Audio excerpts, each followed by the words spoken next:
Hi hello everyone, આજે આપણે લોકો ડ્રાય ફ્રૂટ હેલ્ધી બાર બનાવવા જઈ રહ્યા છે, જેથી કરીને અત્યારના ટાઈમમાં આપણે લોકો દરરોજ એક એક કટકો પણ ખાઈશું તો આપણી ઇમ્યુનિટી બહુ જ સારી રહેશે. આના પહેલા મેં તમને એક ડ્રાય ફ્રૂટ ચીક્કી એવી એક રેસીપી આપી છે, પણ એ આપણે ખાંડમાંથી બનાવી હતી. આજે ગોળમાંથી બનાવીશું અને મિક્સ બધા ડ્રાય ફ્રૂટ લઈને બનાવી રહ્યા છીએ. અને હું અત્યારે જે લઈ રહી છું એના સિવાય પણ તમને કોઈ ડ્રાય ફ્રૂટ ભાવતા હોય તો તમે આમાં એડ કરી શકો છો.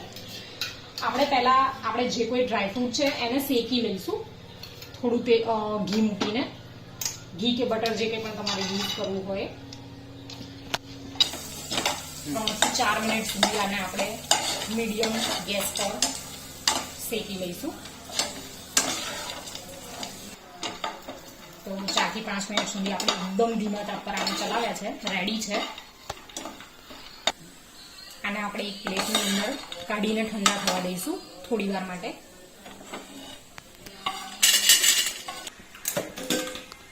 હવે આપણે 2 ચમચી જેટલું ઘી લઈ લઈશું, 2 ટેબલ સ્પૂન.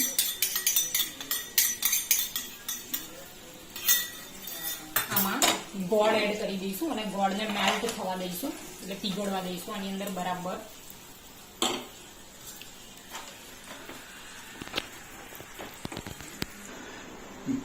આની અંદર આપણે થોડું પાણી નાખી અને ચાસણી રેડી કરી લઈશું.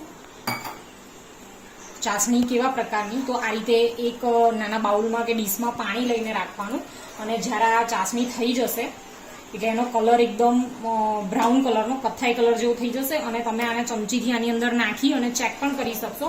એકદમ કડક દેખાશે ત્યારે એ રેડી કહેવાશે. આપણે આની અંદર નાખીને જોઈ શકીએ છીએ. જો નાખતાની સાથે જ એકદમ કડક છે, અને 2 મિનિટ પાણીમાં રહેવા દેશો અને બહાર કાઢશો તો જોઈ શકો છો એકદમ કટ અવાજ આવે એવું થઈ ગયું છે. રાઈટ, તો આ રેડી છે. હવે આપણે આની અંદર ડ્રાય ફ્રૂટ એડ કરી દઈએ. આને બરાબર મિક્સ કરી લઈશું આપણે. આને હવે આપણે થોડું ઠંડુ થાય એટલે બટર પેપર રેડી કરીને રાખજો, બટર પેપરમાં કાઢી લઈશું. જો બટર પેપરમાં ના કાઢવું હોય તો આપણે પ્લેટને ગ્રીસ કરીને તેલ કે ઘીથી એની અંદર પણ કાઢીને પાથરી અને એને તાત્કાલિક કટ કરી લેવાનું, ગરમ હોય ત્યારે જ, તો સરસ એના પીસીસ પડશે અને પછી ખાવા માટે રેડી રહેશે. આપણે બટર પેપરમાં કાઢી લઈએ છીએ.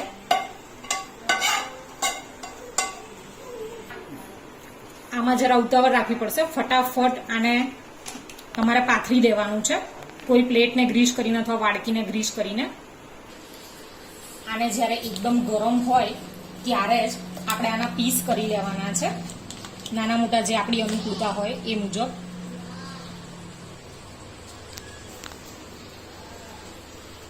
એકદમ અણીવાળું ચપ્પુ લેવાનું છે એટલે સરળતાથી થઈ જશે. અને આને જાડા પાતળા થળમાં પણ તમને અનુકૂળ આવે એ રીતે તમે પાથરી શકો છો. તો રેડી છે આપણી ચીક્કી, સરસ મજાના પીસીસની અંદર તમે જોઈ શકો છો એકદમ સરસ પીસ થઈ રહ્યા છે આના. તો રેડી છે આપણા પીસીસ, ખાવા માટે તૈયાર છે આપણા આ ડ્રાયફ્રૂટથી બનેલી મસ્ત મજાની વાનગી. તો આપણે આને એન્જોય કરીશું, આપણે સૌ બનાવીશું.